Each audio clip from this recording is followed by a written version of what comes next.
Thank you. I'm glad that this discussion of vouchers has gotten around to the group which has the most at stake, which is the low-income and minority community, Black, Hispanic, and other. The abysmal quality of education available in the ghettos today is one that I really don't think the worst possible private school could match.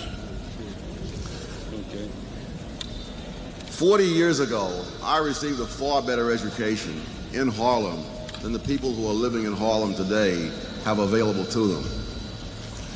I saw some recent figures showing that the difficult examination for Stuyvesant High School in New York was passed by more blacks in 1938 than in 1983. It's not a question of who is to blame for this, the parents, the students, the school. There is plenty of blame to go around. Economists deal with the allocation of scarce resources. Blame is not a scarce resource.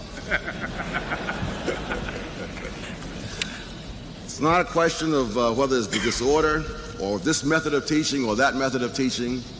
If there's pandemonium in the school, no method of teaching is going to work. As long as the public school system is a monopoly, they will act as other monopolies act towards their customers, with contempt.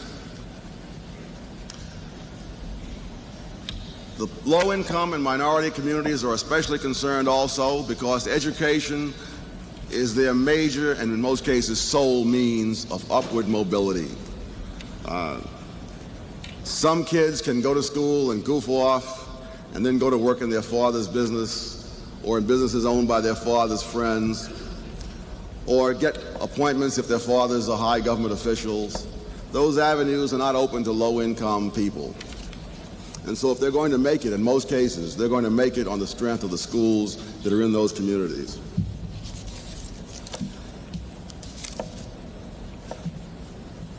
Most of those who are supporting the existing system of schooling are people with a vested interest in that schooling. Or they are those who have a vision of how other people's lives ought to be controlled by some kind of elite, intellectual, moral, political, or whatever. Back in 1978, when there was a push for a voucher scheme, the New Republic objected, not on any of the grounds you've heard here, but on the grounds that, in their words, the least educated, the least ambitious, and the least aware would be left in the public schools. In other words, those low-income minority parents who are ambitious, who do want their kids to get ahead, are to be told that no, they must wait until every last member of that community agrees with them. I wonder if the New Republic editors are prepared to have their children held hostage until everyone in the community reaches the point of wanting the kind of education they want for their children. There's an argument that many of the low-income people simply don't have the knowledge or the drive to look out for their kids' education. I'd like to go back over 100 years to 1850. At that point, there were about 500,000 free blacks in the United States. And in most parts of the United States, North and South, blacks were not admitted into the public schools. In parts of the South, it was expressly forbidden by law for blacks to attend any school, public or private. And yet the 1850 census shows that most blacks were literate, even in the states where it was forbidden. And in fact, if you look at the urban areas, in a number of urban areas in the South, over 90% of the blacks were literate. In the early years, only private education was available to blacks, not only before the Civil War, but for a long time afterwards, as far as the high school level was concerned. The first black high school was in 1870, and very few followed thereafter. It was 1915 before there were as many black students attending public high schools as attending private high schools.